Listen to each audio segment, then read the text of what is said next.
Picture a city sealed in steel, floating in the open ocean, silent from afar yet teeming with life inside. It carries no roads, no sidewalks, no homes in the traditional sense. It's a world unto itself, cut off from the mainland for weeks, sometimes months, isolated yet entirely self sustaining. This isn't a cruise ship or a science station, it's a mobile stronghold, powered not just by twin nuclear reactors, but by something far more unshakable: human will. It is a floating citadel of order, pressure, and purpose. This city is a United States aircraft carrier, an engineering marvel, a war machine, and most importantly, a community of 6,000 sailors, men and women from across America, some just 18, others veterans of multiple deployments, live shoulder to shoulder within its walls. They endure long days and longer nights, sharing bunks, routines, and the weight of responsibility that comes with defending freedom on the high seas. Their lives unfold in shifts, in silence, in structure, and everything from meals to missions must run with relentless precision. Among the most iconic of these giants is the USS Nimitz, a vessel that tips the scales at nearly 100,000 tons and stretches more than 3 football fields in length. It is equipped to launch aircraft every 30 seconds and sustain combat operations from virtually anywhere in the world. Fueled by nuclear energy, it can circle the globe without a single refuel. But beyond its machinery, missiles, and metal, the Nimitz holds something deeper, something rarely captured in headlines or military footage. Because below the roaring flight deck lies a hidden world. Narrow passageways echoing with footsteps at all hours, berthing compartments stacked with bunks no bigger than a coffin, and kitchens where sailors prepare thousands of meals a day on a relentless time constraints. There are no camera crews down here, no cheering crowds, just the quiet hum of fans, the clatter of trays, and the whispered discipline of a force built not on spectacle, but on sacrifice. This is a part of the carrier most will never see. Not the glory of a jet taking off, but the human endurance it takes to keep it all running. This isn't a cozy mattress tucked in a quiet bedroom. It's not a space designed for comfort, privacy, or escape. It's a steel framed box, practical, tight, and utterly unforgiving. Known simply as the rack, this is where sailors aboard an aircraft carrier sleep, if you can call it that. These racks are stacked 3 high inside berthing compartments that cram anywhere from 60 to 100 sailors into a single room. Each sleeping space measures just 72 inches long and 26 inches wide, narrower than most doorways, with only 20 inches of vertical space between bunks. That's less headroom than the average suitcase. There's no sitting up, no rolling over freely, no stretching your arms. Once inside, you're sealed off by a curtain and cold steel, encased in darkness, surrounded by the soft chorus of breathing, snoring, and the endless hum of machinery echoing through the hull. This is where sailors rest. This is where they reflect. This is where they lie, packed like books on a shelf, each one containing a private, silent story no one else can read. Storage space is minimal. Each sailor is issued a pull-out bin beneath the bunk and a tall, narrow locker not much larger than a carry-on suitcase. In that tiny footprint must fit an entire life at sea for up to 9 months. Multiple uniforms, boots, physical training gear, hygiene kits, electric razors, shower shoes, socks, extra socks, and more socks. If there's room left, maybe. There's space for a deck of cards, a stash of protein bars, or a folded up photo of someone waiting back home. There are no drawers, no closets, no shelves to hold clutter. Everything has its place. Everything has a system. Because in a world this tight, order isn't a preference, it's a necessity. Outside their racks, the ship never stops. It breathes and groans like a living creature. It shudders with the momentum of turbines, the rattle of catapults, the thunder of jets. Footsteps pound the deck plates at all hours. Metal doors slam open and shut. Orders are passed in clipped voices. Alarms sound, lights flicker. Time passes in shifts, not in sunrises and sunsets. Sleep is rationed, time is borrowed. For many sailors, it's 2 or 4 hours at a time, caught between one duty and the next. And still, the body must adjust. The mind must adapt. Even the most junior sailors, barely weeks out of high school, learn quickly how to survive in this world. Within days, they're rising on command, dressing in silence, lacing boots in the dark, and navigating narrow corridors like second nature. Their transformation doesn't come with fanfare, it comes quietly with repetition, grit, and the silent pride of belonging to something bigger than themselves. Even aboard the Navy's most advanced aircraft carrier, the $13 billion zero cents USS Gerald R. Ford, personal space remains a rare commodity. Officers may have staterooms with small desks or lockers. Senior leadership may get a bit more legroom and a door that closes. But even the most powerful person aboard does not sleep in luxury. There are no king-size beds, no spa bathrooms, no plush chairs. Function comes first, always. Comfort comes only after the mission, and often not at all. And yet, this very discomfort is what binds the crew together. Everyone sacrifices, everyone adapts, everyone gives something up. In a place where no one can retreat behind a door or disappear into silence, sailors learn to coexist in ways few civilians ever will. They rise in unison, they eat in shifts, they move with purpose and rhythm, adjusting their entire lives to the tempo of the ship. And over time, this shared hardship doesn't create division, it builds something deeper, it builds respect. Because when you've slept just inches away from someone for 6 months straight, when you've heard them breathe, seen them exhausted, laughed with them over instant coffee at 3 a.m., you don't just know their name. You trust them, you rely on them, and when the unexpected happens, that trust becomes unbreakable. It's here. In the low light of berthing compartments, in the hush of narrow passageways, in the synchronized movement of people operating as one, that some of the most endearing friendships in the Navy are formed. Not in the chaos of combat, not in the spotlight, but in the stillness of survival, in the shared silence of sacrifice. Now imagine this. It's 500. You've just been shaken awake after a restless 4-hour sleep shift in a cramped steel rack. Your body aches. The fluorescent lights are already humming. The ship is alive with footsteps overhead, muffled voices, and the distant thrum of turbines that never stop turning. You pull on your uniform in silence, slip into your boots, and step out into a narrow, dimly lit passageway lined with bulkheads and buzzing with activity. You're not heading to breakfast, you're heading to wait in line for a shower. Not a bathroom of your own, not even a stall you can lock, a shared facility for nearly 100 people. That's the daily rhythm of hygiene aboard an aircraft carrier. Every minute is rationed, every square foot accounted for. Privacy, it doesn't exist. Each berthing compartment, already crowded with racks stacked 3 high, is served by just 3 or 4 showers and a handful of toilets. These aren't comfort stations, they're tools. The stalls are cold, metal-framed boxes with rubber non-slip floors and thin plastic curtains that never fully close. They swing with the motion of the ship. There's no mirror for shaving, no soft towels, no thermostat to adjust the water. Some days it's scalding, other days it's barely warm enough to chase away the chill of steel. Everything is designed for speed and function. Sailors don't linger. There's an unspoken rhythm to the whole experience, an understanding, a flow, a mutual respect for the person waiting behind you. And so they've perfected what's known as the Navy shower. It's not about luxury. It's not even about refreshment. It's about survival and discipline. You step in, water on, a quick rinse, no hesitation. Water off, you soap, shampoo, scrub fast. Water on again, a final rinse, out, done. 2 minutes tops. The entire process uses just 3 gallons of water, a staggering contrast to the 60 gallons often consumed during an average civilian shower back home. Because out here, in the middle of the Pacific or the Persian Gulf, every drop of water matters. When land is hundreds of miles away, the ship's independence isn't just a luxury, it's a necessity.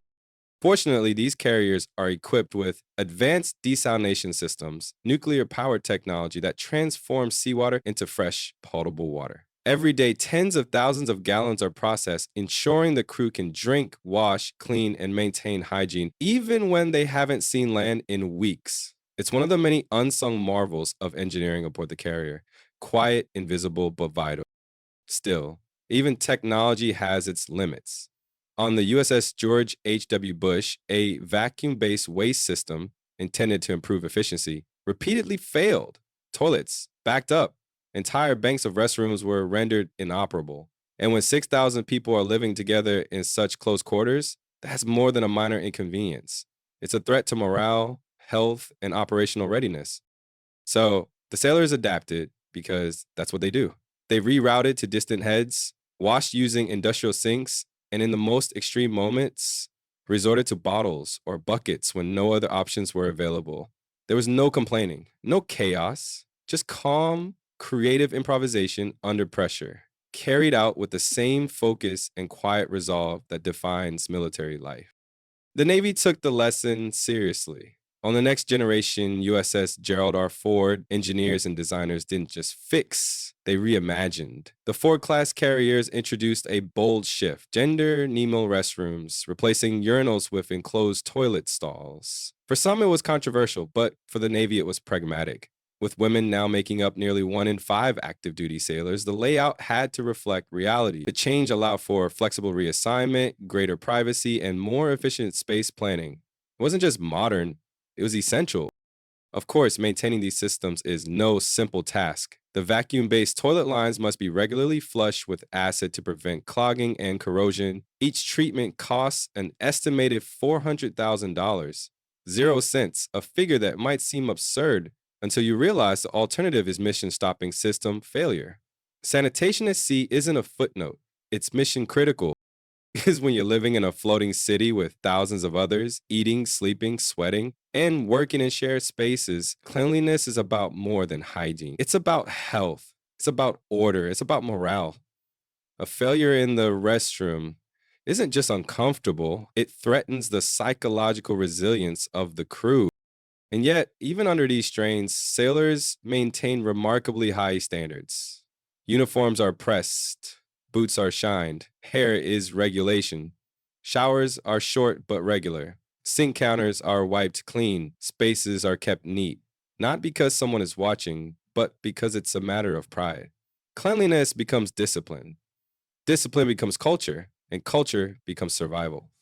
Survival, outsiders may never see it, civilians might never understand it, but to the men and women who sail these carriers, hygiene is more than just a routine. It's a ritual. It's a shared language of respect, structure, and dignity. It's a quiet, daily affirmation that even in the most confined, demanding, and grueling environments on Earth, they will uphold the standards of the uniform they wear.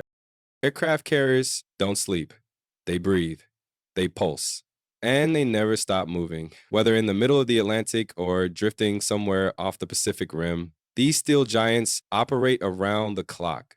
Planes are launched at dawn, reactors monitored at midnight, and repairs happen under red lit corridors at 3 a.m. For the 6,000 sailors aboard, every second matters. Every task matters. Huge tasks matter more than feeding the crew, because when you're running a warship 24/7, food isn't just a necessity. It's fuel, it's comfort, and it's morale wrapped in a hot tray, spread across 7 compact galleys, naval speak for kitchens. A small army of 114 culinary specialists rises before dawn and works past midnight to keep the carrier fed. Together, they prepare over 17,000 meals each day: breakfast, lunch, dinner, and midnight rations. There's more meals than many large hospitals or universities serve. And there's no skipping a beat, no closing early. The operation must run like clockwork day after day, month after month. During missions like the USS Harry S. Truman's deployment to the Eastern Mediterranean, where it launched operations against ISIS, Chief Petty Officer Naomi Goodwin led one of these teams. Her culinary crew worked around the clock in narrow, sweltering kitchens. The task was massive, each person preparing more than 150 meals daily while meeting strict standards of nutrition, sanitation, and speed. There was no margin for error, no time for rest. And the raw numbers? Staggering. 1,600 pounds of chicken per day, 160 gallons of milk, 30 cases of cereal, 350 pounds of lettuce, all used in a single 24-hour window. Every 7 to 10 days, massive replenishment ships rendezvous with the carrier to deliver between 400,000 and 1 million pounds of supply. These operations, called underwear replenishments, are timed to the minute and conducted while both ships are moving through the sea. A single miscalculation could delay delivery, risking not just empty stomachs, but compromised readiness and morale. But food on a carrier is more than nutrition. The galley is a sanctuary, a morale center, disguised as a cafeteria. It's where sailors briefly shed stress, gather with their team, and feel human again, if only for 15 minutes at a time. That's why the Navy goes beyond the basics. Taco Tuesdays aren't just tradition, they're psychology. A little familiarity can ground a sailor thousands of miles from home. On special nights, the crew might enjoy a Mongolian grill modeled after places like P.F. Chang's, and when it's someone's birthday, the team pulls out all the stops. Tablecloths, wine glasses, prime rib or lobster, and a moment of recognition in a world where every day blends into the next. These meals are brief but powerful. They remind sailors that they are seen and valued. No matter the rank, everyone eats well. Officers dine in the wardroom, a formal setting with assigned seats, polished utensils, and structured mealtime conversation is calm and composed, reflecting the gravity of their responsibilities. Chief petty officers eat in the chief's mess, a respected space filled with mentorship, leadership, and decades of service. The majority of the crew, the enlisted sailors, eat in massive, bustling galleys. These cafeteria-style dining halls are filled with the hum of laughter, clanking trays, and camaraderie. The setting might differ, but the standard doesn't. The food is hot, the portions are generous, and the respect is consistent. And the commitment doesn't stop when the sun sets. Because for those just finishing the night watch or about to begin it, mid-rats, midnight rations, are always ready. It might be eggs and hash browns or leftovers from dinner reheated and served with care. It's not glamorous, but it's a lifeline. A moment of warmth in the cold hours of a long shift. It tells the sailor walking off the deck at 2 a.m., you matter. You're not alone. In a world of steel bulkheads and constant orders, the galley becomes something sacred, a place where hunger is met, but also where spirits are lifted. Because when you're on a ship that never sleeps, the people keeping you fed are the silent heroes behind the scenes, nourishing not just bodies, but the soul of the entire crew. Even a $13 billion zero-cent ship can break, no matter how sophisticated its systems, no matter how state-of-the-art its sensors, radars, or reactors, failures still happen. Vacuum toilets clog, air systems falter, circuit boards burn out, water pipes leak, ventilation shuts down, storms delay resupply missions, and sleep, already a luxury, is interrupted by alarms, rotations, or the low groan of machinery. It's not a matter of if something goes wrong, it's when. But through all of it, through every malfunction, delay, setback, or crisis, one thing never breaks: the people. Because the real engine of an aircraft carrier isn't its twin nuclear reactors. It's the 6,000 sailors aboard who keep the lights on, the gears moving, and the mission alive. Without them, steel is just steel. Without them, technology sits idle. Without them, the ship doesn't sail. It drifts. They come from everywhere: dusty farm roads in Kansas, crowded city blocks in New York, coastal towns in Maine, border towns in Texas, and small neighborhoods from Alaska to Guam. Some of them are 18, fresh out of high school, carrying nervous confidence and folded uniforms. Others are in their 40s, with battle ribbons on their chests and stories they don't often share. They are a cross-section of America, diverse in background, united in purpose. And together, they do the impossible. They operate nuclear reactors buried deep within the hull. They fuel jets while their carrier rocks in the middle of the ocean. They coordinate airstrikes with precision under pressure. They stand silent watches at 200, scan radar screens for threats, and repair equipment with hands numb from vibration and oil. And when something breaks, which it always does, they don't complain. They don't stall. They fix it. They fix everything. Even when they haven't slept, even when they haven't seen sunlight in days, even when they haven't spoken to their families in weeks, they do it while eating quickly, sleeping lightly, and adapting constantly to a ship that never stops moving. Because they know what's at stake, and they know who's counting on them. Captain Craig Sokola, who once commanded the USS Nimitz, knew this better than anyone. For him, command was never about standing above the crew, it was about standing among them. Leadership wasn't about volume, it was about presence. It meant knowing who was working below deck in the heat, who hadn't slept, who had missed a birthday back home. It meant walking the passageways, listening more than talking, and showing up where it mattered. Under his watch, the Nimitz didn't run 24/7 because the ship demanded it. It ran because the crew believed in the mission, and they believed in each other. In the end, it's not just the advanced systems or the steel plating that make an aircraft carrier formidable. It's the culinary specialists who serve 17,000 meals without pause. It's the engineers who dive elbow deep into malfunctioning valves in the middle of the night. It's the aviation techs who repair jets with blistered hands and tired eyes. It's the junior sailors who stay up late folding uniforms for inspection. It's the chiefs who never leave until their division is squared away.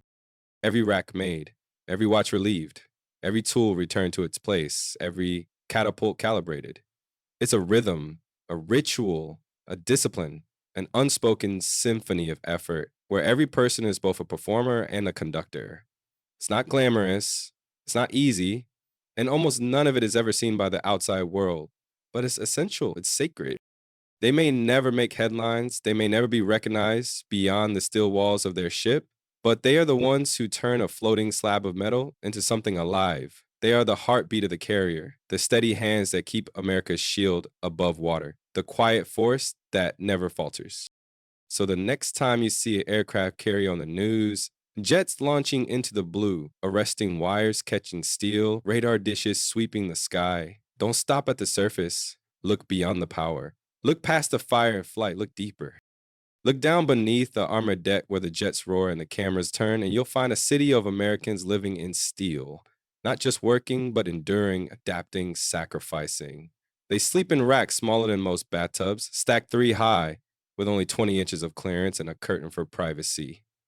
They live without windows, without weekends, without the space to stretch their arms fully while dressing. The rhythm of life is dictated by bells, shift rotations, and operational tempo, not by personal preference. They share showers, 4 for every 100 sailors. They eat in shifts, fast and focused, while engines hum and orders echo overhead. Birthdays are celebrated in passing, holidays marked by memory. The comforts of civilian life are left behind the moment they climb that gangway. And still, they do it every single day. They do it not for applause, not for fame, and certainly not for ease. They do it because they believe in something larger than themselves. Because someone must keep the engines turning, the jets flying, the freedom defended.